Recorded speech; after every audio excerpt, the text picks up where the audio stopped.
ಎಲ್ರಿಗೂ ನಮಸ್ಕಾರ. ಕಿರಣ್ ಪ್ರಕಾಶ್ ಮಾತಾಡೋದು ಫಸ್ಟ್ ಅರ್ತಿಂದ. ಸೊ ವೀಕ್ಷಕರೇ, ನೋಡ್ತಾ ಇದ್ದೀರಲ್ಲ, ಅಡಿಕೆ ಬೆಳೆಗಾರರಿಗೆ ಸ್ಪೆಷಲ್ ಎಪಿಸೋಡ್ ಅಂತ ಹೇಳಕ್ಕೆ ಇಷ್ಟಪಡ್ತೀನಿ. ಯಾಕಂದರೆ 100% ಸಾವಯವಲ್ಲಿ ಫಲ ಬರ್ತಾ ಇರೋ ಅಂಥ ಅಡಿಕೆ ತೋಟಗಳಿಗೆ ಏನೇನು ಮಾಡಬೇಕು ಅಂತ ಹೇಳ್ಕೊಡ್ತಾ ಇದ್ದೀನಿ ನಾನು. ಸೊ ಇವಾಗ ನಾವು ಫಸ್ಟಿಂದ ತೋರಿಸ್ಕೊಡ್ತೀನಿ ಏನೇನು ಹಾಕಬೇಕು. ಇವಾಗ ನಮ್ಮ ಲಿಕ್ವಿಡ್ಡು ಬೆನಿಫಿಷಿಯಲ್ ಮೈಕ್ರೋಬ್ಸ್ ಏನಿದೆ ಫಸ್ಟ್ ಅರ್ತಿಂದ, ಅದ್ರ ಜೊತೆಗೆ ನಾವು ಕಾಂಪೋಸ್ಟ್ ಹಾಕ್ತಾಯಿದ್ದೀವಿ. ಇಡೀ ಒಂದು ವರ್ಷಕ್ಕೆ ಏನೇನು ಮಾಡಬೇಕು ಅಂತ ನಾನು ಹೇಳ್ಬಿಡ್ತೀನಿ.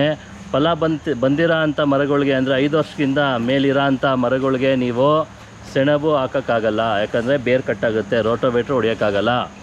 ಇಷ್ಟು ದಿನ ಮಾಡ್ತಾಯಿದ್ದು ನೀವು ಕೆಮಿಕಲ್ ಫಾರ್ಮಿಂಗು. ನ್ಯಾಚುರಲ್ ಫಾರ್ಮಿಂಗ್ ನೀವು ಮಾಡಬೇಕು ಅಂದರೆ ಇದು ಕಂಪ್ಲೀಟು ಉಲ್ಟಾ. ತಿರ್ಗಾ ನೀವೇನೇನು ಪದ್ಧತಿ ನೀವು ಕೆಮಿಕಲ್ ಫಾರ್ಮಿಂಗಲ್ಲಿ ಮಾಡ್ತಾ ಇರ್ತೀರ, ತಿರ್ಗಾ ಅದನ್ನೇ ನಾವು ಇಲ್ಲಿ ಮಾಡಿದ್ರೆ ಹಾಳಾಗೋಗುತ್ತೆ. ನಾವಿಲ್ಲಿ ಭೂಮಿನ ತುಂಬ ಚೆನ್ನಾಗಿ ಕಾಪಾಡ್ಕೊಬೇಕು. ಟ್ರ್ಯಾಕ್ಟ್ರ್ ಒಳಗಡೆ ಬರೋ ಹಾಗಿಲ್ಲ, ಅರ್ಥ ಮಾಡ್ಕೊಳ್ಳಿ. ನ್ಯಾಚುರಲ್ ಫಾರ್ಮಿಂಗ್ ಯಾವಾಗ ನೀವು ಸ್ಟಾರ್ಟ್ ಮಾಡ್ತೀರಾ, ಟ್ರ್ಯಾಕ್ಟ್ರು ಭೂಮಿಲಿ ಬರಲೇಬಾರ್ದು. ಅದಕ್ಕೆ ನಾವು ಹೇಳೋದು zero cultivation method. Zero cultivation ಅಂದರೆ ಟ್ರ್ಯಾಕ್ಟ್ರ್ ರೋಟೋವೇಟ್ರ್ ಮಾಡೋಂಗಿಲ್ಲ, ನಿಮ್ಮ ಭೂಮಿಗೆ ಟ್ರ್ಯಾಕ್ಟ್ರ್ ಬರೋ ಹಾಗಿಲ್ಲ. ಏನೇ ಕಳೆ ಬಂದ್ರೂ ವರ್ಷಕ್ಕೆ 2 ಸತಿನೋ 3 ಸತಿನೋ ನೀವು ವೀಡ್ ಕಟ್ಟರಲ್ಲಿ ಹೊಡಿಬೇಕು. ಸೊ ಯಾವಾಗ ನೀವು ವೀಡ್ ಕಟ್ಟಲ್ಲಿ ಹೊಡಿತೀರಾ, ಅಲ್ಲಿ ಬೆಳೆದಿರೋ ಅಂಥ ಕಳೆ ಎಲೆಗಳೆಲ್ಲ ಅಲ್ಲೇ ಬಿದ್ದು ಅಲ್ಲೇ ಗೊಬ್ಬರ ಆಗುತ್ತೆ. ಸೊ ಪ್ಲಸ್ ಎಷ್ಟೊಂದು ಜನ ತೆಂಗು ಮತ್ತು ಅಡಿಕೆ ಎರಡೂ ಇರುತ್ತೆ. ಮಲ್ಚಿಂಗ್ ಅಂದರೆ ಏನು, ಎಲ್ಲ ತಾಜುಗಳು ಯಾವಾಗ ನಾವು ಗರಿ, ಕಾಯಿ ಮೊಟ್ಟೆ, ಕಸ ಕಡ್ಡಿ, ಎಲೆ ಎಲ್ಲ ಹಾಕ್ತೀರಿ, ಇದೆಲ್ಲ ಏನಾಗುತ್ತೆ, ಬ್ರೇಕ್ ಡೌನ್ ಆಗಿ ಕಾಂಪೋಸ್ಟ್ ಆಗುತ್ತೆ. ಅದೇ ನಮ್ಮ ತಾಜುಗಳು ಕಾಂಪೋಸ್ಟ್ ಆದಾಗ ಗಿಡಕ್ಕೆ ಬೇಕಾಗಿರೋ ಅಂಥ ಎಲ್ಲ ಮೈಕ್ರೋ ನ್ಯೂಟ್ರಿಯೆಂಟ್ಸು ಗಿಡಕ್ಕೆ ಸಿಗುತ್ತೆ. ಮಲ್ಚಿಂಗ್ ಮಾಡಿದಾಗ ನಮ್ಮ ಜೀವಾಣುಗಳು ಅಲ್ಲೇ ಒಂದು ಒಳ್ಳೆ ಕಾಲೋನಿ ಕ್ರಿಯೇಟ್ ಆಗುತ್ತೆ. ಯಾವಾಗ ಮೈಕ್ರೋಬಿಯಲ್ ಆ್ಯಕ್ಟಿವಿಟೀಸ್ ಜಾಸ್ತಿ ಇರುತ್ತೆ, ನಿಮಗೆ ಏರೋಬಿಕ್ ಕಂಡೀಷನಲ್ಲಿರುತ್ತೆ. ಭೂಮಿ ಯಾವಾಗಲೂ ಸಾಫ್ಟಾಗಿರುತ್ತೆ, ಗಟ್ಟಿ ಇರಬಾರ್ದು. ನೆಡಿದ್ರೆ ಹಾಸಿಗೆ ಮೇಲೆ ನೆಡ್ದಂಗೆ ಇರಬೇಕು ಭೂಮಿ. ಆವಾಗ ನಿಮ್ಮ ಭೂಮಿ ಚೆನ್ನಾಗಿದೆ ಅಂತ. ಯಾವಾಗ ಚೆನ್ನಾಗಿ ಭೂಮಿಲಿ ಗಾಳಿ ಆಡುತ್ತೆ, ನಿಮಗೆ ರೋಗಗಳು ಹೋಗುತ್ತೆ. ಏರೋಬಿಕ್ಕು, ನಾನ್ ಏರೋಬಿಕ್, ಅನರೋಬಿಕ್ ಬ್ಯಾಕ್ಟೀರಿಯಾಸ್ ಅಂತ ಇರುತ್ತೆ. ಏರೋಬಿಕ್ ಬ್ಯಾಕ್ಟೀರಿಯಾಸ್ ಅಂದರೆ ಗಾಳಿ ಎಲ್ಲ ಆಡುತ್ತೆ, ಅಲ್ಲಿ ಏರೋಬಿಕ್ ಬ್ಯಾಕ್ಟೀರಿಯಾಸ್ ಇರುತ್ತೆ. ಎಲ್ಲಿ ಗಾಳಿ ಆಡಲ್ಲ ಅಲ್ಲಿ ನಿಮಗೆ ಅನರೋಬಿಕ್ ಬ್ಯಾಕ್ಟೀರಿಯಾಸು, ನಿಮಗೆ ರೋಗ ಜಾಸ್ತಿ. ಸೊ ಚಾಲೆಂಜ್ ಮಾಡ್ತೀನಿ ನಾನು. ಇಡಮುಂಡಿಗೆ ರೋಗ ಇರ್ಬೋದು, ಅಣಬೆ ರೋಗ ಇರ್ಬೋದು, ಎಲೆ ಚುಕ್ಕೆ ರೋಗ ಇರ್ಬೋದು, ಏನೇ ಇರಲಿ, ಈ ಮೆಥಡ್ ಫಾಲೋ ಮಾಡಿದ್ರೆ 1 ವರ್ಷ ಮಾಡಿ ನೀವು ನಮ್ಮ ಔಷಧಿ ಹಾಕಬೇಕಾಗಿರೋದು 1 ವರ್ಷದಲ್ಲಿ. ನಾನು ಹೇಳ್ತಾ ಬರ್ತೀನಿ ನೋಡಿ, 1 ವರ್ಷದಲ್ಲಿ ನೀವು ನಮ್ಮ ಫಸ್ಟ್ ಅರ್ತ್ ಲಿಕ್ವಿಡ್ ಹಾಕಬೇಕಾಗಿರೋದು ಬರೀ 2 ಸತಿ. 100 ಗಿಡಕ್ಕೆ ನಾನು ಹೇಳ್ತೀನಿ, ನಿಮ್ಮದು 1000 ಗಿಡ ಇದೆ, 5000, 10,000 ಎಷ್ಟಾರು ಇರಲಿ, ಇಲ್ಲ 500 ಗಿಡ ಇರಲಿ, ನಾನು 100 ಗಿಡಕ್ಕೆ ಏನು ಮಾಡಬೇಕು ಅಂತ ಹೇಳ್ತೀನಿ. 100 ಗಿಡಕ್ಕೆ ನಿಮಗೆ ವರ್ಷಕ್ಕೆ 2 ಸತಿ ನಮ್ಮ ಔಷಧಿ ಹಾಕಬೇಕಾಗಿರೋದು. ನಾವು ಫಸ್ಟ್ ಅರ್ತಿಂದ ಏನು ಕೊಡ್ತಾಯಿದ್ದೀರಿ ಅದನ್ನು ಒಂದು ಬಾಕ್ಸನ್ನ ನೀವು 500 ಲೀಟ್ರ್ ಮಾಡಿಕೊಂಡು ಒಂದೊಂದು ಗಿಡಕ್ಕೆ 5 ಲೀಟ್ರ್ ಹಾಕಬೇಕು. ಇಲ್ಲ ಒಂದು ಬಾಕ್ಸನ್ನ ಒಂದು ಡ್ರಮ್ಮಲ್ಲಿ ಹಾಕಿ ಆಮೇಲೆ 5 ದಿನ ಆದಮೇಲೆ ಅದನ್ನು ಡಬಲ್ ಮಾಡ್ತೀರಿ. ಅದೆಲ್ಲ ನಿಮಗೆ ವಿಡಿಯೋ ನೋಡಿದ್ದೀರಾ. ಸೊ ಒಂದು ಡ್ರಮ್ನ 2 ಡ್ರಮ್ ಮಾಡಿದ್ರೆ 400 ಲೀಟ್ರ್ ಆಗುತ್ತೆ. ಒಂದೊಂದು ಗಿಡಕ್ಕೂ 4 ಲೀಟ್ರ್ ಹಾಕೊಂಬಂದರೆ ನಿಮಗೆ 100 ಗಿಡಕ್ಕಾಗುತ್ತೆ. ಸೊ ಅದು ನಿಮಗೆ 6 ತಿಂಗಳಿಗೆ 1 ಸತಿ, ಅಂದರೆ ವರ್ಷದಲ್ಲಿ 2 ಸತಿ ನಿಮ್ಗೆ ಹಾಕಬೇಕಾಗಿರೋದು. ಇದೆಲ್ಲ ನಿಮಗೆ ಪ್ರತಿಯೊಂದು ಸ್ಟೆಪ್ ಬೈ ಸ್ಟೆಪ್ ಹೇಳ್ಕೊಡ್ತೀನಿ. ಇವಾಗ ಕರೆಂಟ್ ಸಿಚುಯೇಷನ್ ಏನಿದೆ ಅಂತ ನೋಡ್ಕೊಂಡು ಬರೋಣ ಬನ್ನಿ. ಸೊ ದನದ ಗೊಬ್ಬರ, ಸೊ ಈ ಇಡೀ ವರ್ಷದಲ್ಲಿ ಏನೇನು ಖರ್ಚು ಬರುತ್ತೆ ಅಂತ ಹೇಳ್ತೀನಿ ನಿಮಗೆ. ವರ್ಷಕ್ಕೆ 1 ಸತಿ ನೀವು ದನದ ಗೊಬ್ಬರ ಇವಾಗಿನ ಟೈಮ್ ಕರೆಕ್ಟಾಗಿ ಸಿಗ್ತಾ ಇಲ್ಲ. ದನದ ಗೊಬ್ಬರ ಅಂದರೆ ಅದರಲ್ಲಿ 80% ಬರೀ ವೇಸ್ಟ್ ಇರುತ್ತೆ, ಒಣಗೋಗಿರುತ್ತೆ, ಡ್ರೈ ಆಗೋಗಿರುತ್ತೆ, ಅದರಲ್ಲಿ ಯಾವ ಜೀವಾಣುಗಳು ಇರೋಲ್ಲ. ದನದ ಗೊಬ್ಬರ ಒಂದು ಟ್ರ್ಯಾಕ್ಟ್ರು ನಿಮಗೆ 5,000, 6,000, 7,000 ತನಕ ಇದೆ. ಸೊ ಹಾಗಾಗಿ ನೀವು ಅದನ್ನು ವೇಸ್ಟ್ ಮಾಡ್ಕೊಬೇಡಿ. ನಾನು ಹೇಳೋದು 1 ಎಕರೆಗೆ ನಮ್ಮ ಕಾಂಪೋಸ್ಟ್ನ ನೀವು ತಗೊಳ್ಳಿ. ಒಂದು ಫಲ ಬರ್ತಾರ ಅಂತ ಒಂದು ಮರಕ್ಕೆ ನೀವು 2 kg ಇಲ್ಲ 3 kgನೂ ಹಾಕ್ಬೋದು ಕಾಂಪೋಸ್ಟು. ಎಂಥ ಸೂಪರ್ ಕಾಂಪೋಸ್ಟ್ ಅಂದರೆ ನಿಮ್ಮ ಲೈಫಲ್ಲೇ ನೋಡ್ರಲ್ಲ, ನಾನು ಬರ್ಕೊಡ್ತೀನಿ. ಇಲ್ಲಿ ಕಾಂಪೋಸ್ಟ್ ತೋರಿಸ್ತೀನಿ ನೋಡಿ. ನಮ್ಮದು 30 kg ಬ್ಯಾಗು, 40 kg ಬ್ಯಾಗ್ ಬರುತ್ತೆ. ನೋಡ್ಬೋದು ಎಷ್ಟು ಚೆನ್ನಾಗಿದೆ. ಒಳ್ಳೆ ಚಾಪುಡಿ ಇದ್ದಂಗಿದೆ, ಫುಲ್ಲು ಪುಡಿ ಘಮ ನೋಡಿ. ಕಾರ್ಬನ್ 100% ಕಾರ್ಬನ್ ಇದು. ನಿಮಗೆ ಎಷ್ಟು ಒಳ್ಳೆ ಕ್ವಾಲಿಟಿ ನಾವು ಮಾಡಿಕೊಡ್ತಾ ಇರೋದು ಬರೀ ನಮ್ಮ ಫಸ್ಟ್ ಅರ್ತ್ ರೈತರಿಗೆ ಮಾತ್ರ ನಾವು ಮಾಡ್ತಾಯಿದ್ದೀರಿ. ಸೊ ಈ ಥರ ನಿಮಗೆ 100% ಕಾರ್ಬನ್ ಬರುತ್ತೆ. ಸೊ ಈ ಥರ ಕಾರ್ಬನ್ನ ನೀವು ಒಂದು ಗಿಡಕ್ಕೆ 2 kg 3 kg ಹಾಕ್ಬೋದು. ಸೊ ನಿಮ್ಮದು ಎಷ್ಟು ಗಿಡ ಇದೆಯೋ ಅದ್ರ ಪ್ರಕಾರ ನೀವು ತಗೊಳ್ಳಿ. ನಾನು ಅದನ್ನು ಹಾಕೋದು ತೋರಿಸ್ತೀನಿ. ಸೊ ಇಡೀ ವರ್ಷ ನೀವು ರೋಟೋವೇಟ್ರ್ ಹೊಡೆಯೋ ಹಾಗಿಲ್ಲ. ಸೆಣಬು ಹಾಕೋಕ್ಕಾಗದೇ ಇರೋರಿಗೆ ಹೇಳ್ತಾಯಿದ್ದೀನಿ, ಚಿಕ್ಕ ಗಿಡ ಇದ್ದರೆ ನೀವು ಸೆಣಬು ಹಾಕ್ಬೋದು. ಸೆಣಬು ಹಾಕಿದ್ರೆ ಗ್ರೀನ್ ಮೆನ್ಯೂರ್ ತುಂಬ ಒಳ್ಳೆಯದು. ಸೊ ಇದು ಮೂಟೆ ಗೊಬ್ಬರ ನಾವು 100% ಕಾಂಪೋಸ್ಟು ಯಾವಾಗ ಹಾಕೋದು ಅಂದರೆ ಸೆಣಬು ಯಾವಾಗ ಹಾಕೋಕ್ಕಾಗಲ್ಲ, ಮತ್ತು ದನದ ಗೊಬ್ಬರ ಹಾಕೋದು ಬೇಡ, ನಮ್ದನ್ನು ಹಾಕಿದ್ರೆ ಸಾಕು ಅಂತ ಹೇಳೋಕ್ಕೆ ಇಷ್ಟಪಡ್ತೀನಿ. ದನದ ಗೊಬ್ಬರ ಬದಲು ಕಾಂಪೋಸ್ಟ್ ತೊಗೊಳ್ಳಿ. ಒಂದು ಫಲ ಬರೋ ಅಂಥ ಮರಕ್ಕೆ 2 kg ಹಾಕ್ತಾಯಿದ್ದೀವಿ. ಸೊ ಒಂದು ಗೊಬ್ಬರ ಆಯಿತು. ಇನ್ನೂ ಒಂದು ನಮ್ಮ ಲಿಕ್ವಿಡ್ ನಾವೇನು ಫಸ್ಟ್ ಅರ್ತಿಂದ ಕೊಡ್ತೀರಿ ಅದು ವರ್ಷಕ್ಕೆ 2 ಸತಿ ಹಾಕೋದು, 6 ತಿಂಗಳಿಗೆ 1 ಸತಿ. ಸೊ ಅದು ಕಾಂಪೋಸ್ಟ್ ಆಯಿತು, ನಮ್ಮ ಲಿಕ್ವಿಡ್ ಆಯಿತು. ಇನ್ನೇನು ಹಾಕಬೇಕಾಗಿಲ್ಲ. ನಾನು ಗ್ಯಾರಂಟಿ ಹೇಳ್ತಾ ಇದ್ದೀನಿ, ಯಾವುದೇ ಡಿಸೀಸ್ ಬರೋಲ್ಲ, ಯಾವುದೇ ರೋಗ ಇರಲಿ ಹೋಗುತ್ತೆ. 100% ಕೆಮಿಕಲ್ಗಿಂತ ಜಾಸ್ತಿ ಇಳುವರಿ 100% ಗ್ಯಾರಂಟಿ ಕೊಡ್ತೀನಿ.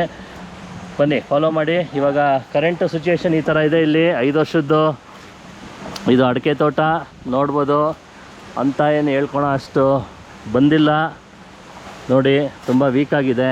ಸೊ ಇದನ್ನು ನಾನು ನಿಮಗೆ 100% ರಿಸಲ್ಟ್ ಮಾಡಿಸಿ ತೋರಿಸ್ತೀನಿ. 3 ತಿಂಗಳಲ್ಲಿ, 4 ತಿಂಗಳು, 5 ತಿಂಗಳಲ್ಲಿ ಕಂಪ್ಲೀಟು ಇದೆಲ್ಲದನ್ನು ಎಷ್ಟು ಚೆನ್ನಾಗಿ ನಾವು ಇಂಪ್ರೂವ್ ಮಾಡ್ತೀರಿ ಅಂತ ನಿಮಗೆ ತೋರಿಸ್ಕೊತಾ ಬರ್ತೀನಿ. ಸೊ ನೋಡ್ಬೋದು ಅಲ್ಲಿ ಮೇಲ್ಗಡೆ ಒಂದು ಹೊಂಬಾಳೆ ಬಂದಿದೆ. ಸೊ ಇಲ್ಲಿ ಕಾಯಿಗಳಿದ್ದಾವೆ. ಸೊ ಅಂತ ಏನು ಹೇಳ್ಕೊಳೋ ಥರ ಇಲ್ಲ. ಓಕೆ, ಈ ಚಿಕ್ಕ ಗಿಡನೂ ಇದೆ, ದೊಡ್ಡ ದೊಡ್ಡ ಗಿಡ ಇದೆ. ಹೋಗಿರೋ ಕಡೆ ಚಿಕ್ಕದು ಹಾಕಿದ್ದಾರೆ ಇಲ್ಲಿ. ಸೊ ಏನು ನೋಡ್ತಾ ಇದ್ದೀರಾ, ಈ ಗಿಡಗಳನ್ನ ಇಂಪ್ರೂವ್ ಮಾಡಿ ನಿಮಗೆ ತೋರಿಸ್ಕೊಡ್ತೀನಿ ವೀಕ್ಷಕರೇ. ಸೊ ಬನ್ನಿ. ಸೊ ಫಸ್ಟು ಇದೆಲ್ಲ ಬುಡ ಯಾವುದೇ ಥರ ಇರಲಿ ತಲೆ ಕೆಡಿಸ್ಕೊಬೇಡಿ. ಎನಿ ಸ್ಟೇಜ್ ಗಿಡ ಸುತ್ತ ನೀವು ಕ್ಲೀನ್ ಮಾಡ್ಕೊಳ್ಳಿ. ಸೊ ನೋಡಿ, ಇವಾಗ ಎಲ್ಲ ಕಳೆಗಳ್ನು ಗಿಡ ಸುತ್ತ ಕ್ಲೀನ್ ಮಾಡಿದ್ದೀರಿ. ಬಾಪ ಹಂಗೆ ಇಲ್ಲ ತೋರ್ಸಪ್ಪ. ಸೊ ಏನು ಗರಿ ಪರಿ ಎಲ್ಲ ತಾಜ್ಯಗಳಿದೆ ಎಲ್ಲ ಸ್ವಲ್ಪ ಸೈಡಿಗೆ ತಗೊಳ್ಳಿ. ಯಾಕಂದರೆ ನಮ್ಮದು ಏನು ಕಾರ್ಬನ್ ಹಾಕ್ತಾಯಿದ್ದೀರಿ ಅದು ಬುಡದಲ್ಲಿ ಹಾಕಬೇಕು. ಸೊ ಎಲೆ ಪಲೆ ತಾಜ್ಯಗಳು ಎನಿ ವೇಸ್ಟ್ ಸಾಕು. ಸೊ ಸುತ್ತ ನೋಡಿ, ಇಲ್ಲಿಂದ 1-1.5 ಅಡಿ ಸುತ್ತ ನೀವು ಜಾಗ ಕ್ಲಿಯರ್ ಮಾಡ್ಕೊಳ್ಳಿ.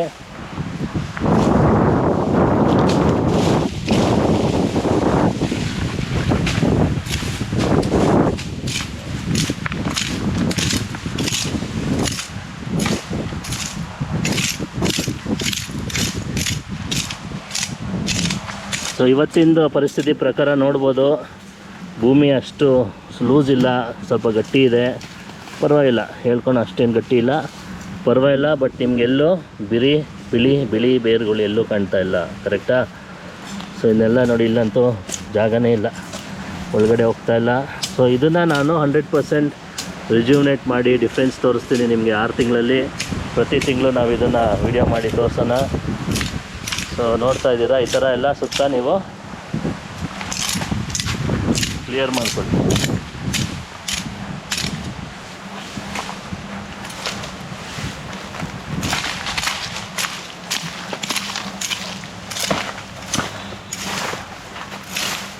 ಕಲ್ಲು ಓಕೆ ಸಾಕು. ಸೊ ಈ ಥರ ಮಾಡಿದ್ದೀರಿ, ಹಂಗೆ ಪಾಪ.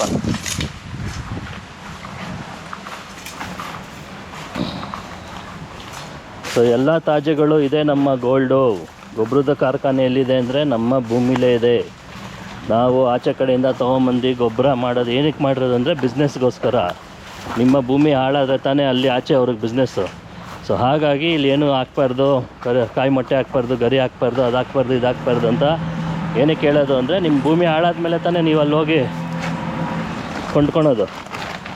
ಸೊ ನೋಡಿ, ನಮ್ಮದೇನು ಕಾರ್ಬನ್ ಇದೆ ಅದು ಒಂದು ಗಿಡಕ್ಕೆ ನಾವು ಅರ್ಧ ಬಾಣಲಿ, ಇದು 5 kg ಬಾಣಲಿ. ಸೊ ಒಂದು 2.5 kg ಹಾಕ್ತಾಯಿದ್ದೀವಿ. ನೀವು 2 kg ಹಾಕ್ಬೋದು, 2.5 kg ಹಾಕ್ಬೋದು, 3 kg ಹಾಕ್ಬೋದು, 5 kgನೂ ಹಾಕ್ಬೋದು. ಸೊ ಅವರು ಹಾಕ್ತಾರೆ, ಕೊಟ್ಬಿಡಿ. ಸೊ ನೋಡಿ, ಇಲ್ಲಿ ಸುತ್ತ ಇವಾಗೇನು ಬಾಣಲಿಲಿ ನಾವು ತುಂಬ್ಕೊಂಡಿದ್ದೀರಿ ಅದನ್ನು ಅರ್ಧ ಒಂದು ಗಿಡಕ್ಕೆ, ಇನ್ನೂ ಅರ್ಧ ಒಂದು ಗಿಡಕ್ಕೆ ಸುತ್ತ ಹಾಕೋದು. ನೋಡಿ, ಈ ಥರ ತೆಳ್ಳಗೆ ಹಾಕೊಂಬಂದ್ರೆ ಆಯಿತು. ಸೊ ಇದು ತುಂಬ ಸ್ಟ್ರಾಂಗ್ ಗೊಬ್ಬರ ಇರೋದ್ರಿಂದ ದನದ ಗೊಬ್ಬರನ ನೀವು 10 kg ಹಾಕೋದು ಒಂದೇ, ಇದು 1 kg ಹಾಕೋದು ಒಂದೇ ವೀಕ್ಷಕರೇ.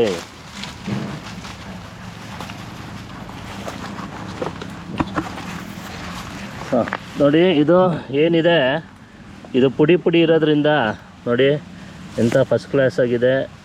ಇದು ಪುಡಿ ಇರೋದ್ರಿಂದ ಚಾಪುಡಿ ಥರ ನಿಮಗೆ ಈ ಥರ ಹೈಟಿಗೆ ಗುಬ್ಬೆ ಥರ ಹಾಕೋ ಅಗತ್ಯ ಇಲ್ಲ. ಬರೀ ಒಂದು ಅರ್ಧ ಇಂಚಿದೆ ಅಷ್ಟೇ ನೋಡಿ. ಹಿಂಗೆ ಕೆರೆದ್ರೆ ಇಲ್ಲೇ ಇದೆ ಮಣ್ಣು. ಸೊ ಈ ಮಣ್ಣಿಂದ ಒಂದು ಅರ್ಧ ಇಂಚು ಮೇಲ್ಗಡೆ ನಾವು ಗೊಬ್ಬರ ಹಾಕಿದ್ದೀವಿ. ಇವಾಗ ಅಲ್ಲಿ ಹಂಗೆ ಹಾಕೊಂಡು ಬನ್ನಿ ಸುರೇಶ್, ಇನ್ನೊಂದು ಬಂದಿತ್ತು. ಸೊ ಒಂದು 5 ಗಿಡಕ್ಕೆ ಹಾಕೋದು ತೋರಿಸ್ತೀನಿ. ಸೊ ಎಲ್ಲ ತಾಜುಗಳನ್ನೂ ಏನು ಮಾಡಬೇಕು ಅದು ತೋರಿಸ್ತೀನಿ ನೋಡಿ. ಇವಾಗ ಇದು ಹಳೆ ಮಣ್ಣು ಮೇಲ್ಗಡೆ ಲೈಟಾಗೆ ಹಾಕೊಂಬಂದ್ರೆ ಆಯಿತು. ಅರ್ಧ ಹಾಕಿ, ಇನ್ನು ಅರ್ಧ ಆಗಿಲ್ಲ ಅದು. ಹಾಂ ಬನ್ನಿ ಇವಾಗ ಮುಂದಿನ ಗಿಡಕ್ಕೆ ಹಾಕೋಣ. ಸ್ವಲ್ಪ ಸೈಡ್ಗೆ ಇಟ್ಬಿಡಿ ಅದು.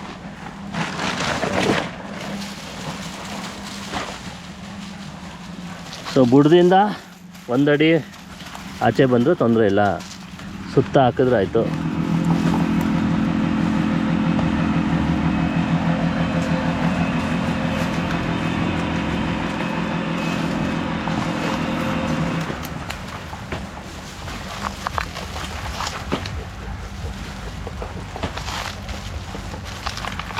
ಈ ಕಡೆ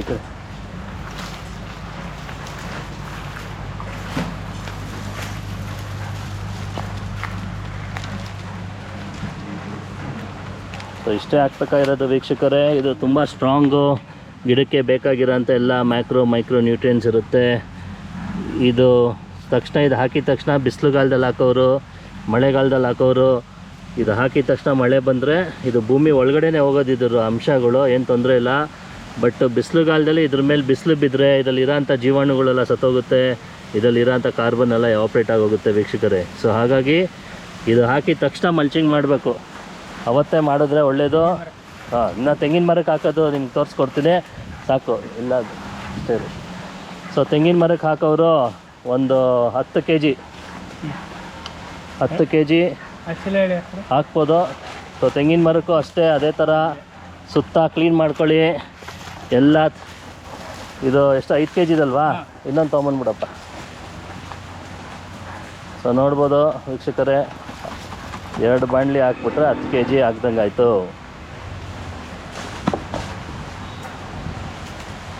ಸೊ ಸುತ್ತ ಒಂದು ಗಿಡಕ್ಕೆ 10 kg ಹಾಕೋದು ಇಂಪಾರ್ಟೆಂಟು. ಅದಷ್ಟೇ ಅಲ್ಲ, ಇದ್ರ ಮೇಲ್ಗಡೆ ನಾವು ಇಮಿಡಿಯೇಟು ಮಲ್ಚಿಂಗ್ ಮಾಡಲೇಬೇಕು. ಯಾವಾಗ ನಾವು ಮಲ್ಚಿಂಗ್ ಮಾಡಲ್ಲ, ನಿಮಗೆ ಇದರಲ್ಲಿ ಇರೋಂಥ ಅಂಶ ಬಿಸಿಲಿಗೆ ಹಾಳಾಗುತ್ತೆ. ಮಳೆಗಾಲದಲ್ಲಿ ಕೊಚ್ಕೊಂಡು ಹೋಗೋಂಥ ಮಳೆ ಬಂದುಬಿಟ್ರೆ ಎಲ್ಲ ಹರ್ಕೊಂಡು ಬೇರೆ ಕಡೆ ಹೊಟ್ಟೋಗ್ಬಿಡುತ್ತೆ. ಇಲ್ಲ ಎಲ್ಲೇ ಹೋದರೂ ನಿಮ್ಮ ಭೂಮಿಲೇ ಇರುತ್ತೆ, ಆದ್ರೂ ಗಿಡಕ್ಕೆ ಬೇರಿಗೆ ಸಿಗಬೇಕು. ಸೊ ಗಿಡದ ಬೇರು ಅಲ್ಲಿರುತ್ತೆ ಸುತ್ತ. ಹೌದು, ಹಂಗಂತ ನಾವು 50 kg ಹಾಕೋಕ್ಕಾಗಲ್ಲ. ಹಾಗಾಗಿ ಗಿಡ ಸುತ್ತ 10 kg ಹಾಕೋದು ವೀಕ್ಷಕರೇ. ಸೊ ಇನ್ನು ಅಡಿಕೆಗೆ ತೋರಿಸ್ಬಿಡಿ, ಇಲ್ಲೊಂದು ಹಾಕಿ ಅಲ್ಲಿ ಇಲ್ಲಿ. ಸೊ ಇದು ಫಲ ಬರೋ ಅಂಥದ್ದು ಚಿಕ್ಕ ಗಿಡ ಇದ್ದರೆ ಅರ್ಧ kg ಹಾಕಿದ್ರು ಆಯಿತು, 1 kg ಹಾಕಿದ್ರು ಸಾಕಾಗುತ್ತೆ. ಅಂದರೆ 5 ವರ್ಷದಿಂದ ಒಳಗಡೆ ಇರೋ ಅಂಥದ್ದು. 1 ವರ್ಷದ ಗಿಡ ಇದ್ದರೆ ನಿಮಗೆ ಅರ್ಧ kg ಹಾಕಿದ್ರು ಸಾಕು. ಸೊ ಬನ್ನಿ, ಇದಾದಮೇಲೆ ನಾವು ಮಾಡಬೇಕಾಗಿರೋದು ನಮ್ಮ ಲಿಕ್ವಿಡ್ ಹಾಕಬೇಕು. ಸೊ ನಮ್ಮ ಲಿಕ್ವಿಡ್ಡು ಇವಾಗ 5 ದಿನ ಆಗಿತ್ತು ನಾವು ಉಣಿಯಕ್ಕೆ ಹಾಕಿದ್ದು, ವಿಡಿಯೋ ನೋಡಿದ್ದೀರಾ. ಸೊ 5 ದಿನ ಆದಮೇಲೆ ಹೇಗಾಗಿದೆ ಅಂತ ತೋರಿಸ್ತೀನಿ. ಸೊ ಸುರೇಶ್, ಸೊ ಇದು ನೋಡ್ತಾ ಇದ್ದೀರಾ, ಒಳ್ಳೆ ನೊರೆ ಕಟ್ಟಿದೆ, ಘಮ ಘಮ ಘಮ ಅಂತ ಫರ್ಮೆಂಟ್ ಆಗಿರೋದು ವಾಸನೆ ಇರುತ್ತೆ. ಸೊ ಅದನ್ನು ನೀವು 1 ಡ್ರಮ್ಮನ್ನು 2 ಡ್ರಮ್ ಮಾಡಿಕೊಂಡ್ರೆ 200-400 ಲೀಟ್ರ್ ಆಗುತ್ತೆ. ಆಮೇಲೆ ಒಂದೊಂದು ಗಿಡಕ್ಕೆ 4 ಲೀಟ್ರ್ ಹಾಕಿದ್ರೆ ನಿಮಗೆ 100 ಗಿಡಕ್ಕೆ ಆಗುತ್ತೆ. ಸೊ ಬನ್ನಿ, ಅದರದ್ದೆಲ್ಲ ತೋರಿಸ್ಕೊಡ್ತೀನಿ, ಸ್ಟೇ ಟ್ಯೂನ್. ಎಲ್ರಿಗೂ ನಮಸ್ಕಾರ, ಕಿರಣ್ ಪ್ರಕಾಶ್ ಮಾತಾಡೋದು. ಸೊ 5 ದಿನ ಆಗಿದೆ ನಾವು ಉಣ್ಯಕ್ಕೆ ಹಾಕಿದ್ರಿ. ಸೊ 5 ದಿನ ಬಿಟ್ಟು ಹೇಗಾಗಿದೆ ಅಂತ ನೋಡೋಣ. ಆಲ್ರೆಡಿ ನಾವು ಒಂದು ಸತಿ ಓಪನ್ ಮಾಡಿ ತಿರುಗಿಸಿದ್ದೀರಿ. ಸೊ ಬೇಸಿಕ್ಲಿ ಏನಾಗುತ್ತೆ ಅಂದರೆ, ಈ ಥರ ಕೆನೆ ಹಾಲಿಂದ ಕೆನೆ ಮೊಸರು ಹೆಂಗೆ ಕಟ್ಟಿರುತ್ತೆ ಆ ಥರ ಕಟ್ಟಿರುತ್ತೆ. ಘಮ ಘಮ ಘಮ ಅಂತ ವಾಸನೆ ಬರ್ತಾ ಇರುತ್ತೆ. ಸೊ ಇದೆಲ್ಲ ಜೀವಾಣುಗಳು 5 ದಿನ ಬೇಕು ರೆಡಿ ಆಗೋಕ್ಕೆ. ನಾನು ಹೇಳ್ದಂಗೆ 5 ದಿನಕ್ಕೆ ಇದು ರೆಡಿಯಾಗಿರುತ್ತೆ. ತುಂಬ ಅರ್ಜೆಂಟ್ ಇರೋರು 4ನೇ ದಿನಕ್ಕೆ ಹಾಕೊಬೋದು. ಇಲ್ಲ ಲೇಬರ್ ಸಿಗಲಿಲ್ಲ, ಮಳೆ ಜಾಸ್ತಿ, ಏನೋ ಪ್ರಾಬ್ಲಮ್ ಇರೋರು ಇನ್ನೂ 10 ದಿನ ಟೈಮ್ ಇರುತ್ತೆ. ಅಂದರೆ ಹೆಚ್ಚು ಕಮ್ಮಿ 5 ದಿನ ಆದಮೇಲೆ ಇನ್ನೂ 10 ದಿನ. ಆದಷ್ಟು ಬೇಗ ಯೂಸ್ ಮಾಡಿ, ಯಾಕಂದರೆ ಇದು ಜೀವಾಣುಗಳು, bacterias, beneficial bacterias and fungi ಏನಿದೆ ಅದೆಲ್ಲ ಸಾಯಕ್ಕೆ ಸ್ಟಾರ್ಟ್ ಆಗುತ್ತೆ. ತುಂಬ ದಿನ ಬಿಟ್ಟಿದ್ದಷ್ಟು ಡ್ರಮ್ಮಲ್ಲಿ ಅದು ಸತ್ತೋಗುತ್ತೆ. ಆದಷ್ಟು ಬೇಗ ನಾವು ಅದನ್ನು ಮಣ್ಣಿಗೆ ಸೇರಿಸ್ಬೇಕು. ಇದನ್ನು ತಿರ್ಗಾ ಬೇರೆ ಏನೂ ಮಿಕ್ಸ್ ಮಾಡೋ ಆಗಿಲ್ಲ. ಡ್ರಿಪ್ಪಲ್ಲಿ ಬಿಡೋರು ಕಡಲೆ ಹಿಟ್ಟನ್ನ ಕಟ್ಟಿಡಬೇಕು. ನಾವಿವಾಗ ಅಡಿಕೆ ಗಿಡಕ್ಕೆ ಮ್ಯಾನ್ಯಲಿ ಕೈಯಲ್ಲಿ ಹಾಕ್ತಾ ಇರೋದ್ರಿಂದ ಬುಡಕ್ಕೆ ನಾವು ಇದನ್ನು ಬಟ್ಟೆಯಲ್ಲಿ ಕಟ್ಟಿಲ್ಲ, ಯಾವುದನ್ನು ಕಡಲೆ ಹಿಟ್ಟನ್ನು, ಯಾಕಂದರೆ ಅದು ತರಿ ತರಿ ಇರುತ್ತೆ, ಡ್ರಿಪ್ಪಲ್ಲಿ ಸಿಗಾಕೊಂಡ್ರೆ ಡ್ರಿಪ್ಪು ಬ್ಲಾಕ್ ಆಗುತ್ತೆ. ಅಂಥವರು ಒಂದು ಬಟ್ಟೆಯಲ್ಲಿ ಕಡಲೆ ಹಿಟ್ಟನ್ನ ಇಟ್ಟು ಮಾಡಬೇಕು. ಅದೆಲ್ಲ ವಿಡಿಯೋ ನೋಡಿದ್ದೀರ. ಸೊ ಇವಾಗ 5 ದಿನ ಆಗಿದೆ. ಇದನ್ನು ಏನೇ ಕೆಮಿಕಲ್ಲು ಇದನ್ನು ಮಿಕ್ಸ್ ಮಾಡೋ ಹಾಗಿಲ್ಲ. ಡ್ರಮ್ ತೊಳ್ಕೊಬೇಕು. ಸ್ಪ್ರೇ ಮಾಡೋರು ಇದನ್ನು ಸ್ಪ್ರೇ ಮಾಡೋವಾಗೂ ಅದನ್ನು ತೊಳ್ಕೊಂಡು ಸ್ಪ್ರೇ ಮಾಡಬೇಕು ಅಂತ ಹೇಳೋಕ್ಕೆ ಇಷ್ಟಪಡ್ತೀನಿ. ತಿರ್ಗಾ ಅದಕ್ಕೆ ಸ್ಪ್ರೇ ಮಾಡೋವಾಗ ಕೆಮಿಕಲ್ ಮಿಕ್ಸ್ ಮಾಡ್ಕೊತಾರೆ, ಅದು ಅಂಟ್ಕೊಳ್ಳಿ ಅಂತ ಏನೋ ಮಿಕ್ಸ್ ಹೊಡಿತಾರೆ. ಅದು ಕೆಮಿಕಲ್ ಬಗ್ಗೆ ನಮಗೆ ಗೊತ್ತಿಲ್ಲ. ಸೊ ಏನೇ ಕೆಮಿಕಲ್ಲು ಯೂಸ್ ಮಾಡಬೇಡಿ.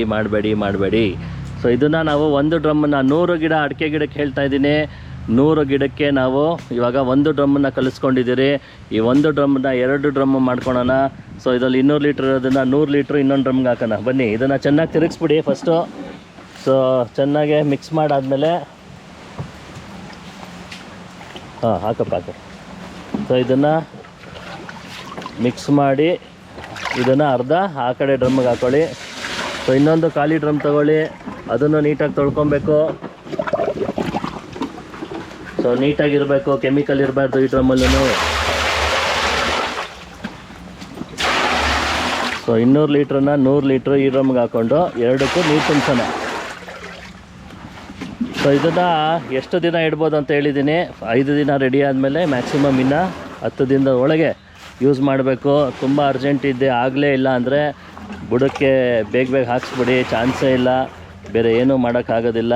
ದಯವಿಟ್ಟು ಇದನ್ನು ಮಾಡ್ಕೊಳ್ಳಿ. ಇದು ಬಿಸಿಲಲ್ಲಿ ಇರಬಾರ್ದು. ಮಳೆಗಾಲದಲ್ಲಿ ತೊಂದರೆ ಇಲ್ಲ. ಬಿಸಿಲಲ್ಲಿ ಏನೋ ಒಂದು ಚೀಲ ಇಲ್ಲ ಅಂದರೆ ಗರಿಗಳನ್ನ ಇಡ್ಬೋದು, ಇನ್ನು ಸ್ವಲ್ಪ ದಿನ ಇಡಬೇಕು ಅಂದರೆ. ಸೊ ಇದನ್ನು ಮಿಕ್ಸ್ ಮಾಡಿ, ಇವಾಗ ಇದನ್ನು ಹಾಕೋ ದಿನ ಮಾತ್ರ ಇದನ್ನು ಮಿಕ್ಸ್ ಮಾಡ್ಕೊಬೇಕು. ಇವಾಗ ಹಾಕೋ ದಿನ ಮಿಕ್ಸ್ ಮಾಡ್ಕೊಂಡಿದ್ದೀರಾ, ಸಡನ್ನಾಗಿ ಏನೋ ಮಳೆ ಬಂದುಬಿಡ್ತು ಅಂದರೆ ಆದಷ್ಟು ಬೇಗ ಹಾಕಿ. ಏನೇ ಮಾಡಿದ್ರು ಆದಷ್ಟು ಬೇಗ ನಾವು ಇದನ್ನು ಬುಡಕ್ಕೆ ಹಾಕ್ಬಿಡ್ಬೇಕು.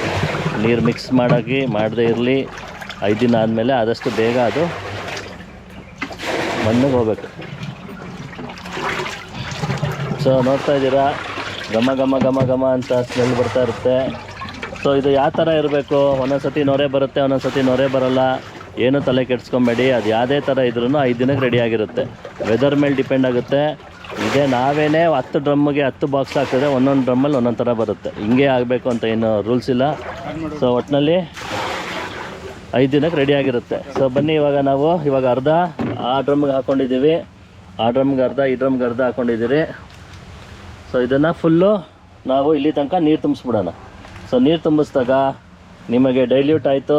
ಇದೇ ಡೈಲ್ಯೂಷನ್ನ ಬುಡಕ್ಕೂ ಹಾಕ್ಬೋದು, ಸ್ಪ್ರೇನೂ ಮಾಡ್ಬೋದು. ಎಷ್ಟು ಹಾಕಬೇಕು?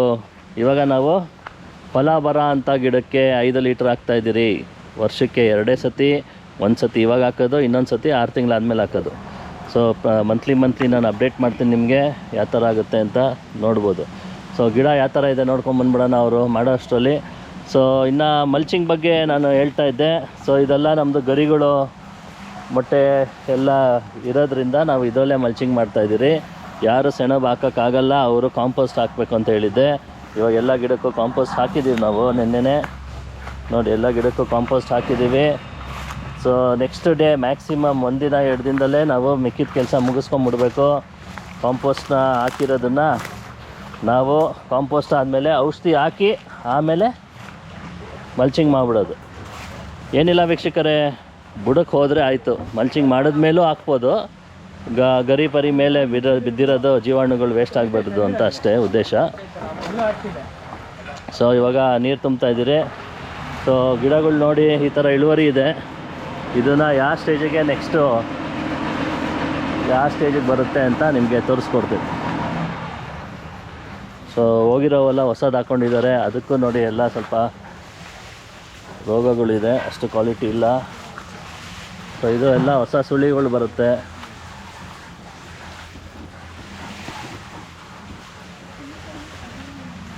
ಸೊ ಇದೇ ಗಿಡ ನಿಮಗೆ ನೆಕ್ಸ್ಟ್ ಹೊಂಬಾಳೆಯಲ್ಲಿ ಯಾವ ಥರ ಚೇಂಜ್ ಆಗಿರುತ್ತೆ ನಿಮಗೆ ತೋರಿಸ್ಕೊಡ್ತೀನಿ, ನೋಡ್ಬೋದು. ಇದು ನಮ್ಮ ಔಷಧಿ ಹಾಕೋಕ್ಕೆ ಮುಂಚೆ ವೀಕ್ಷಕರೇ, ಇದು ಫಸ್ಟ್ ಟೈಮ್ ಮಾಡ್ತಾ ಇರೋದು ಈ ಪ್ಲಾಟಲ್ಲಿ. ಸೊ ಇವಾಗ ಸದ್ಯದಲ್ಲಿ ಈ ಥರ ಇದೆ. ಇದನ್ನು ನಾನು ನಿಮಗೆ ಯಾವ ಥರ ಇಂಪ್ರೂವ್ಮೆಂಟ್ ಮಾಡಿಕೊಡ್ತೀರಿ ಅಂತ ಹೇಳ್ತೀನಿ. ನೋಡಿ ಎಲ್ಲ ಎಷ್ಟು ವೀಕಾಗಿದೆ ನೋಡ್ಬೋದು. ಇದರಲ್ಲಿ ಇಡಮುಂಡಗಿ ರೋಗ ಬಂದಿದೆ.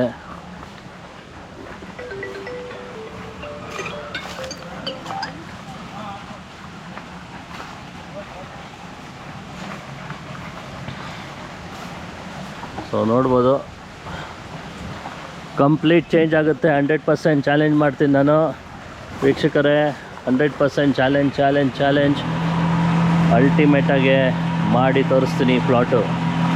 ಸೊ ಇವಾಗ ಎರಡಕ್ಕೂ ನೀರು ತುಂಬ್ಕೊಂಡಿದ್ದೀವಿ ನೋಡಿ. ಅದರದ್ದು ಫುಲ್ ತುಂಬ ಆಯಿತು, ಇದರದ್ದು ಆಯಿತು.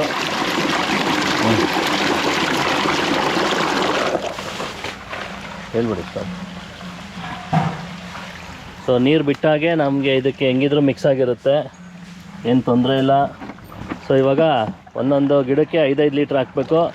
ಬನ್ನಿ ತೋರಿಸ್ತೇವೆ. 4 ಲೀಟ್ರ್ ಸಾರಿ. ಇವಾಗ ಒಂದು ಡ್ರಮ್ಮನ್ನು 500 ಲೀಟ್ರ್ ಮಾಡಿದ್ರೆ 100 ಗಿಡಕ್ಕೆ 5 ಲೀಟ್ರ್ ಹಾಕಬೇಕು. ಅದೇ ಒಂದು ಡ್ರಮ್ನ ನೀವು 4 ಲೀಟ್ರ್ ಹಾಕಿದ್ರೆ 100 ಗಿಡಕ್ಕೆ 400 ಲೀಟ್ರ್ ಆಗುತ್ತೆ. ಇವಾಗ ನಾವು 2 ಡ್ರಮ್ ಮಾಡಿರೋದ್ರಿಂದ ನಾವು 400 ಲೀಟ್ರ್ ಮಾಡ್ಕೊಂಡಿದ್ದೀರಿ. ಸೊ ಅದನ್ನು ಒಂದೊಂದು ಗಿಡಕ್ಕೆ ಇದು 5 ಲೀಟ್ರ್ ಕ್ಯಾನು, ಒಂದು ಸ್ವಲ್ಪ ಕಮ್ಮಿ ತೊಗೊಂಡ್ರೆ ನಿಮಗೆ 4 ಲೀಟ್ರ್ ಲೆಕ್ಕ. ಸೊ ವೀಕ್ಷಕರೇ, ಒಂದು ಡ್ರಮ್ಮನ್ನು ನಾವು 400 ಲೀಟ್ರ್ ಮಾಡ್ಕೊಂಡಿದ್ದೀವಿ. 4 ಲೀಟ್ರು ಫಲ ಬರೋ ಅಂಥ ಗಿಡಕ್ಕೆ. ಚಿಕ್ಕದಿದ್ದರೆ 1 ಲೀಟ್ರು 2 ಲೀಟ್ರು ಅಂದರೆ 5 ವರ್ಷದಿಂದ 3 ವರ್ಷದಿಂದ 5 ವರ್ಷ ಇದ್ದರೆ ನೀವು 1 ಲೀಟ್ರು ಹಾಕಿ. ಸೊ ಫಲ ಬರೋದಕ್ಕೆ ನಾವು ತೋರಿಸ್ತಾ ಇದ್ದೀವಿ. ಸೊ ಬನ್ನಿ ಫಲ ಬರೋದಕ್ಕೆ ಇದು ಹಾಕಾಯ್ತಾ ಇದು? ಇಲ್ಲ ಇನ್ನು ನೋಡಿ 4 ಲೀಟ್ರನ್ನ ಸುತ್ತ ಉಯ್ದು ಬಿಡೋದು ಅಷ್ಟೇ.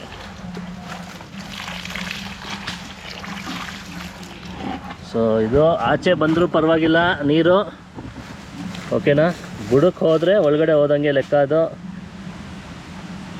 ಸೊ ತಗೊಳ್ಳಿ, ಅದು ಚಿಕ್ಕ ಗಿಡ, ಅದಕ್ಕೆ ಹಾಕ್ರಿ. ಇವಾಗ ತಂದಿದ್ದೀರಲ್ಲ ಸುತ್ತ ಒಯ್ದ್ಬಿಟ್ಟು ಈ ಬಡ್ಡೆ ಮೇಲೇ ಉಯ್ಬೋದು. ಈ ಬಡ್ಡೆ ಮೇಲ್ಗಡೆನೇ ಉಯ್ದುಬಿಟ್ರೆ ಅದು ಎಲ್ಲ ಕಡೆ ಹರಿಯುತ್ತೆ. ಕೊಚ್ಕೊಂಡು ಹೋದ್ರೂ ಪರವಾಗಿಲ್ಲ, ಎಲ್ಲ ಸುತ್ತಮುತ್ತನೇ ಇರುತ್ತೆ, ಇನ್ನೆಲ್ಲೂ ಹೋಗಲ್ಲ ಅದು 5 ಲೀಟ್ರು.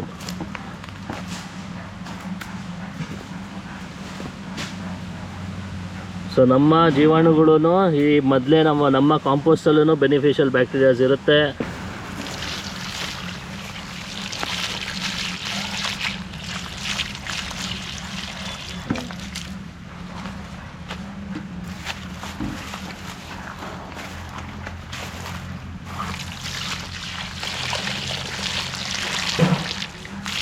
ಸೊ ಡೌನ್ ಇದ್ದಾಗ ಏನಾಗುತ್ತೆ, ಎಲ್ಲಿ ಡೌನ್ ಇದೆ ಅಲ್ಲಿ ಕೊಚ್ಕೊಂಡು ಹೋಗುತ್ತೆ, ಏನು ತೊಂದರೆ ಇಲ್ಲ. ಸೊ ಆ ಥರ ಇದ್ದಷ್ಟು ಆದಷ್ಟು ಸ್ವಲ್ಪ ಬೆರಳಲ್ಲಿ ಇಟ್ಕೊಂಡು ಒಂದು ಸ್ವಲ್ಪ ಸ್ಟಾಪ್ ಮಾಡ್ಕೊಂಡು ಹಾಕಿ. ಸೊ ಇದು ಇವನೇ ನೆಕ್ಸ್ಟು 2 ಫುಲ್ ತುಂಬ್ಕೊಂಬ, ತೆಂಗಿನ ಮರಕ್ಕೆ ಹಾಕ್ಬೇಕು. ಹಾಕಾಯ್ತಾ? ಸರಿ ಬಿಡ, ಅದು ಬೇಡ, ಅರ್ಧನೇ ತುಂಬ್ಕೊಂಬ ಮಾಮೂಲಿ.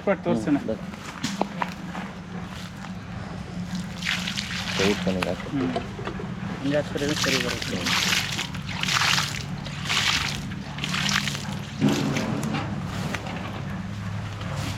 ಸೊ ತೇವಾಂಶ ಇದ್ದಾಗ ಹಾಕಿದ್ರೆ ಒಳ್ಳೆಯದು ವೀಕ್ಷಕರೇ.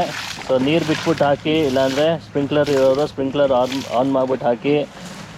ಆಮೇಲೆ ನೀರು ಹಾಯಿಸೋರು ಹಿಂದಿನ ದಿನವೇ ನೀರು ಹಾಯಿಸ್ಬಿಟ್ಟು ನೆಕ್ಸ್ಟ್ ಡೇ ಹಾಕಿ. ಸೊ ಉದ್ದೇಶ ಇಷ್ಟೇ, ತೇವಾಂಶ ಇದ್ದರೆ ನಿಮ್ಮ ಭೂಮಿಗೆ ಬೇಗ ಇಳಿಯುತ್ತೆ, ಇದೆಲ್ಲ ಬೇರಿಗೆ ಹೋಗಬೇಕು. ಹಾಗಾಗಿ ನೀವು ತೇವಾಂಶ ಇದ್ದರೆ ಇಮ್ಮಿಡಿಯೇಟು ಭೂಮಿ ಒಳಗಡೆ ಬೇರಿಗೆ ಹೋಗುತ್ತೆ, ಅಷ್ಟೇ ಉದ್ದೇಶ. ಸೊ ಇವಾಗ ಹಾಕೋವಾಗ ಹಿಂಗೆ ಚಿಕ್ಕದಿರುತ್ತೆ. ಸೊ ಚಿಕ್ಕದಿರೋವಾಗ 1 ಲೀಟ್ರ್ ಹಾಕಿದ್ರೆ ಸಾಕು. ಹಾಂ ಸಾಕು. ಅದಕ್ಕೆ ಹಾಕ್ಬಿಡಿ, ಅಲ್ಲೇ ಹೋಗಿ ಹಾಕ್ಬಿಡಿ. ಇದನ್ನೇ ತೊಗೊಂಡು ಅಲ್ಲಿ, ಆಮೇಲೆ ಮುಂದಕ್ಕೆ ಇದಕ್ಕೆ ಗೊಬ್ಬರನೇ ಹಾಕ್ತಿರಲ್ಲ, ಹಾಕಿ. ಅದಕ್ಕೂ ಹಾಕ್ತಿಲ್ಲ.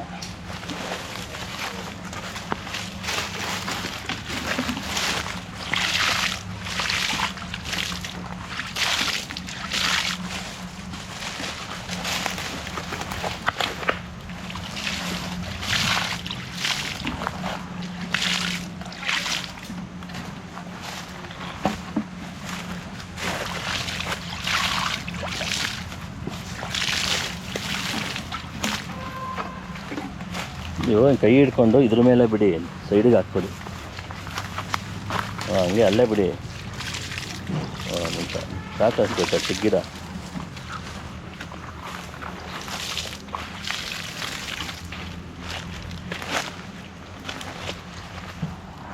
ಫುಲ್ ತಗೋಬಾ.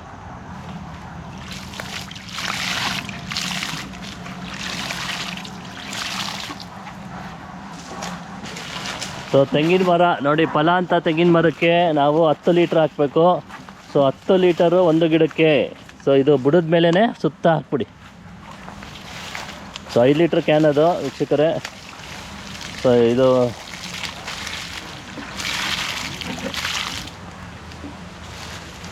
ಒಂದು ತೆಂಗಿನ ಮರಕ್ಕೆ 500 ಲೀಟ್ರ್ ಮಾಡಿಕೊಂಡ್ರೆ 10 ಲೀಟ್ರ್ ಹಾಕಿ, 400 ಲೀಟ್ರ್ ಮಾಡಿಕೊಂಡ್ರೆ 8 ಲೀಟ್ರ್ ಹಾಕಿ. ಸೊ ಒಟ್ಟಿನಲ್ಲಿ ಒಂದು ಬಾಕ್ಸ್ ತೊಗೊಂಡ್ರೆ ತೆಂಗಿನ ಮರಕ್ಕೆ 50 ಮರಕ್ಕೆ ಒಂದು ಬಾಕ್ಸ್ ಬೇಕು. ಸೊ ಇವಾಗ ಅಡಿಕೆ ಬಗ್ಗೆ ನೋಡಿ, ಚಿಕ್ಕದು ಇದಕ್ಕರ್ಧ ಅದಕ್ಕರ್ಧ ಹಾಕ್ಬಿಡಿ.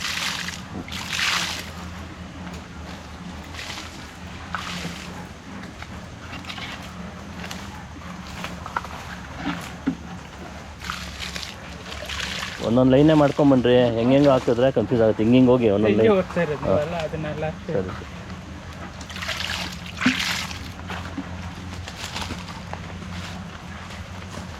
ಚಿಕ್ಕದಿದ್ದಾಗ ಮಾತ್ರ ಆ ಥರ ಆಗುತ್ತೆ.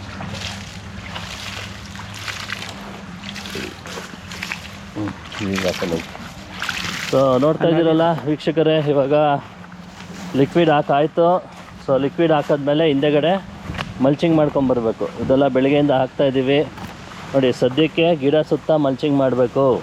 ನಮ್ಮ ಗೊಬ್ಬರ ಎಲ್ಲಿದೆ ಅಲ್ಲೆಲ್ಲ ಕಾಣದೇ ಇರೋ ಥರ ಫುಲ್ಲು ಮಲ್ಚಿಂಗ್ ಮಾಡಬೇಕು. ಒಂದು ಸ್ವಲ್ಪ ದಟ್ಟವಾಗಿ ಹಾಕಿ, ಬಿಸಿಲು ಗೊಬ್ಬರದ ಮೇಲೆ ಬೀಳಬಾರ್ದು ನೋಡಿ. ಇವಾಗ ಇಲ್ಲಿ ಮಾಡಿದ್ದೀರಿ ಫಾರ್ ಎಕ್ಸಾಂಪಲು. ಸೊ ಗಿಡ ಸುತ್ತ ಬುಡ ಸುತ್ತ ನಾವೇನು ಗೊಬ್ಬರ ಹಾಕಿದ್ದೀರಿ ಅದು ಮುಚ್ಕೊಬೇಕು, ಬಿಸಿಲಿಗೆ ಕಾಣಬಾರ್ದು. ಸೊ ಯಾವಾಗ ನಾವು ಹೊದಿಕೆ ಕೊಡ್ತೀರಿ ಗಿಡಗಳಿಗೆ, ಇವಾಗ ನಮ್ಗೇನು ಕಾಂಪೋಸ್ಟು ಆ ಜೀವಾಣುಗಳು ನಿಮಗೆ ಚೆನ್ನಾಗಿ ಅಲ್ಲಿ ಇಂಪ್ರೂವ್ಮೆಂಟ್ ಆಗುತ್ತೆ. ಪ್ಲಸ್ ಅದು ಯಾವಾಗ ಬಿಸಿಲು ಅದ್ರ ಮೇಲೆ ಬೀಳಲ್ಲ, ನಿಮಗೆ ಅಲ್ಲಿ ಎರೆಹುಳ ಸಂಖ್ಯೆ ಜಾಸ್ತಿ ಆಗುತ್ತೆ. ಬಿಳಿ ಬೇರು ಚಾಲೆಂಜ್ ಮಾಡ್ತೀನಿ, ಇಲ್ಲಿ ಒಂದಕ್ಕೂ ಬಿಳಿ ಬೇರಿಲ್ಲ. ನಿನ್ನ 2 ಮಂತ್ಸ್ ಬಿಟ್ಕೊಂಡು ವೀಡಿಯೋ ತೋರಿಸ್ತೀನಿ ನೋಡಿ, ಬಿಳಿ ಬೇರುಗಳು ಬಂದಿರುತ್ತೆ. ಸೊ ಯಾವಾಗ ನಾವು ಮಲ್ಚಿಂಗ್ ಮಾಡ್ತೀರಿ ಆವಾಗಷ್ಟೇ ನಿಮಗೆ ಬಿಳಿ ಬೇರು ಬರೋಕ್ಕೆ ಸಾಧ್ಯ. ಸೊ ಎಲ್ಲ ತಾಜೆಗಳು ಹಾಕಿ.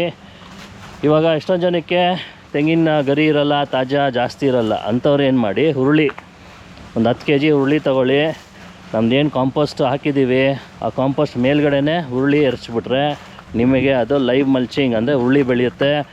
ಅದು ದೊಡ್ಡದಾಗಿ ಬೀಜ ಆಗಿ ಅದು ಗಿಡ ಒಣಗೋಗೋ ತನಕ 3-4 ತಿಂಗಳು ಹುರುಳಿ ಇರುತ್ತೆ. ಸೊ ಆ ಬೀಜ ಅಲ್ಲೇ ಉದುರಿರೋದ್ರಿಂದ ತಿರ್ಗಾ ಅದು ಆಟೋಮೆಟಿಕ್ಕಾಗಿ ನೀರು, ಇವಾಗೇನು ನೀವು ಸ್ಪ್ರಿಂಕ್ಲರ್ ಕೊಡ್ತೀರಾ ಅದು ತಿರ್ಗಾ ಅಲ್ಲೇ ಉಟ್ಕೊಳುತ್ತೆ. ಸೊ ವರ್ಷ ಪೂರ್ತಿ ನಿಮಗೆ ಅಲ್ಲಿ ಮಲ್ಚಿಂಗ್ ಇದ್ದೇ ಇರುತ್ತೆ. ಹುರುಳಿ ಮಾತ್ರ ಆ ಥರ ಆಗೋದು. ಬೇರೆ ಬೀಜ ಹಾಕಿದ್ರೆ ಅದು ತಿರ್ಗಾ ಹುಟ್ಟಲ್ಲ. ಹುರುಳಿ ಆದರೆ ಅದು ತಿರ್ಗಾ ಹುಟ್ಟೋಕ್ಕೆ ಅದಕ್ಕೆ ಆಪ್ಷನ್ ಇರುತ್ತೆ. ಸೊ ನೋಡಿ, ನಾವೇನು ಪುಡಿ ಗೊಬ್ಬರ ಕೊಟ್ಟಿದ್ದೀರಿ ಅದಕ್ಕೆ ನೀವು ನೀರು ಹಾಕಿದ ತಕ್ಷಣ ಅದು ಆಟೋಮೆಟಿಕ್ಕಾಗಿ ಅದು ಮಣ್ಣಿಗೆ ಸೇರ್ಕೊಂಡ್ಬಿಡುತ್ತೆ.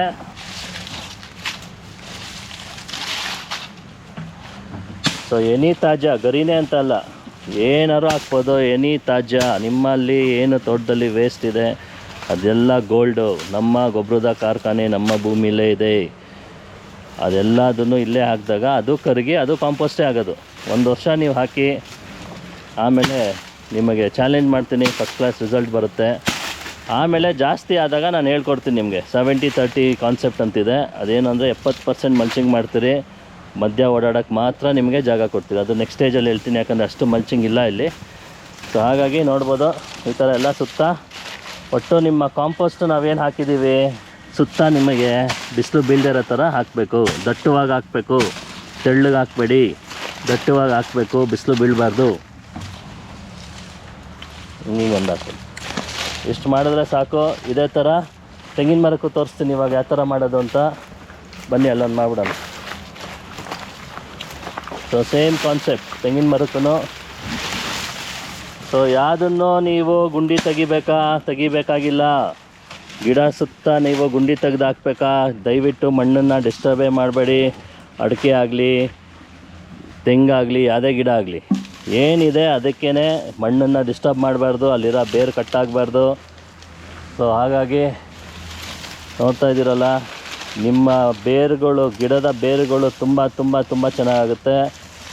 ಈ ತೆಂಗಿನ ಮರಕ್ಕೆ ಒಂದು ಸ್ವಲ್ಪ ಅಗಲವಾಗಿ ಮಾಡಬೇಕು. ಸೊ ಇನ್ನೊಂದು 2 ಲೇಯರು ಅಗ್ಲಕ್ಕೆ ಹಾಕಪ್ಪ. ಸೊ ನೋಡ್ಬೋದು ಇಲ್ಲೆಲ್ಲ ಗೊಬ್ಬರ ಕಾಣ್ತಾ ಇದೆ. ಸೊ ಇದೆಲ್ಲ ಈ ಥರ ಕಾಣೋ ಥರ ಇರಬಾರ್ದು. ಇನ್ನೊಂದು ರೌಂಡ್ ಲೇಯರು ಇಲ್ಲಿಂದ ಫುಲ್ಲು ಸ್ವಲ್ಪ ದಟ್ಟವಾಗಿ ಹಾಕಬೇಕು.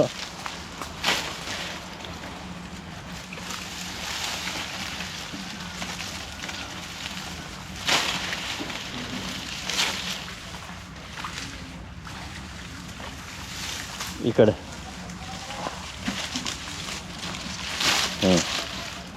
ಇಲ್ಲೊಂದು.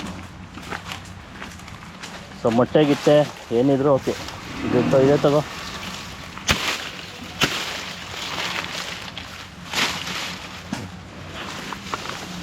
ಸೊ ನಿಮಗೇನಿದು ಸಾರಿ ಇದು ಬರುತ್ತೆ, ಎಲ್ಲದನ್ನು ಅಲ್ಲಿ ಹಾಕಿದ್ರೆ ಅಲ್ಲೇ ಗೊಬ್ಬರ ಆಗುತ್ತೆ. ಇಲ್ಲೊಂದು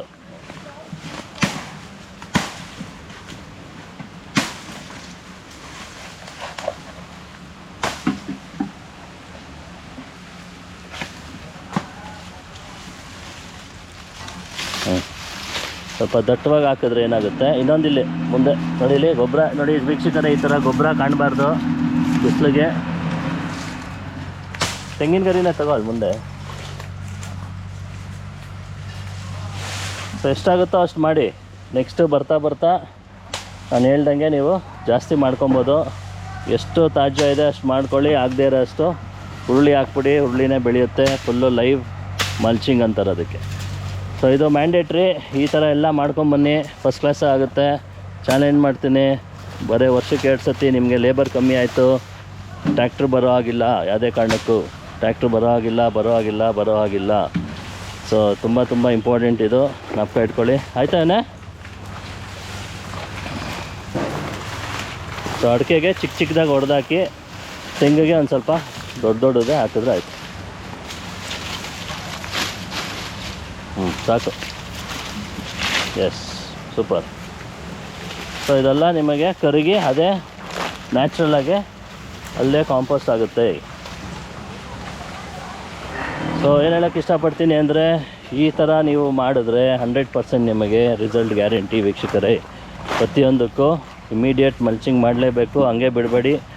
ಯಾಕಂದರೆ ಅದು ಬಿಸಿಲಿಗೆ ತಿರ್ಗಾ ಒಣಗೋದ್ರೆ ವೇಸ್ಟು. ಅದೇನು ತೇವಾಂಶ ಇದೆ ಅದು ಒಣಗಬಾರ್ದು.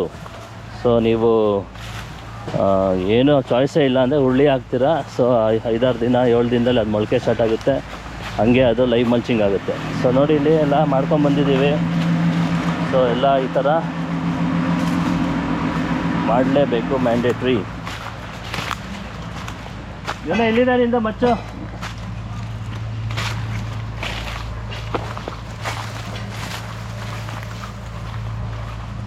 ಸುತ್ತ ಹಾಕ್ಬೇಕು.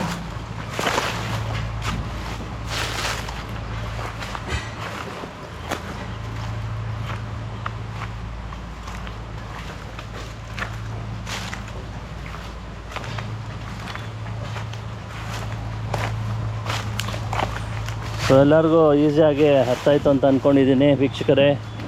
ಚಾಲೆಂಜ್ ಫಸ್ಟ್ ಅರ್ತಿಂದ ನೀವು ಇವತ್ತಿನ ರಿಸಲ್ಟ್ ನೋಡಿದ್ದೀರಾ.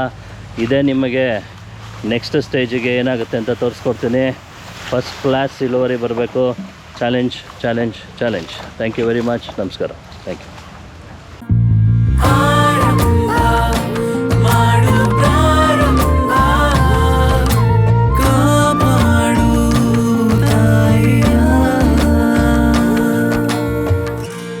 First Earth.